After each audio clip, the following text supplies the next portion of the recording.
കൊമ്പങ്കാട് കോയ ഒരു 5 കിലോ പോത്തിറച്ചി വെട്ടൊക്കെ ഞങ്ങൾ വരുന്നുണ്ട് അങ്ങാടിക്ക്. വെക്കേഷൻ കഴിഞ്ഞില്ലേ, നാളെ ഞങ്ങൾ സൗദി അറേബ്യക്ക് പോവാണ്. എടുത്തു വെക്കാൻ ജാഥ വരുന്നു. നിങ്ങളൊന്നും ഇങ്ങോട്ട് അറിഞ്ഞിട്ടോ? ഇപ്പച്ചി ഞാൻ റെഡി.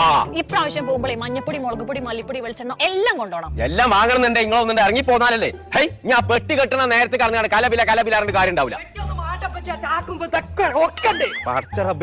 എനിക്ക് സ്കൂൾക്ക് മാറ്റിയുള്ള എല്ലാ സാധനങ്ങളും കൊണ്ടുപോകണേ. നിങ്ങൾ സൗദിക്കാൻ എത്തി കഴിഞ്ഞാൽ അതിന് ഇത്ര റിയാസ്, ഇതിന് ഇത്ര റിയാസ്, അത് ടാഗ് വാങ്ങിയല്ലോ. റിയാസോ? റിയാലേ ഞാനും വിചാരിച്ചു വേറെ വല്ല നോട്ടും സൗദി അറേബ്യ ഇറക്കിയോ നടക്കാൻ പോണോ? ഞങ്ങൾ സൗദി അറേബ്യക്ക് പോവാനുള്ള നാളെ. അപ്പൊ കുറച്ച് സാധനങ്ങൾ വാങ്ങാൻ വേണ്ടിട്ട് അങ്ങാടിക്ക് പോവാ. പൊന്നാറിന്റെ കോയക്ക നാട്ടിൽ നിന്ന് സാധനം വാങ്ങണ്ട, ലുലുമാള് നല്ല ഓഫർ ഉണ്ട്. ഞാൻ കുഞ്ഞാപ്പിനോട് പറഞ്ഞിട്ടാണല്ലോ. എന്നിട്ട് എന്താ എന്നോട് പറയാ? ഉസ്മാനോട് പറഞ്ഞു. എന്താ പറഞ്ഞു? ഓഗസ്റ്റ് 28 തൊട്ട് 31 വരെ സൗദി അറേബ്യയിലുള്ള എല്ലാ ലുലുമാളും സാധനം പാചകർക്ക് കൊടുക്കണ്ടേ? എന്നാ നേരത്തെ പറഞ്ഞു. ഞാൻ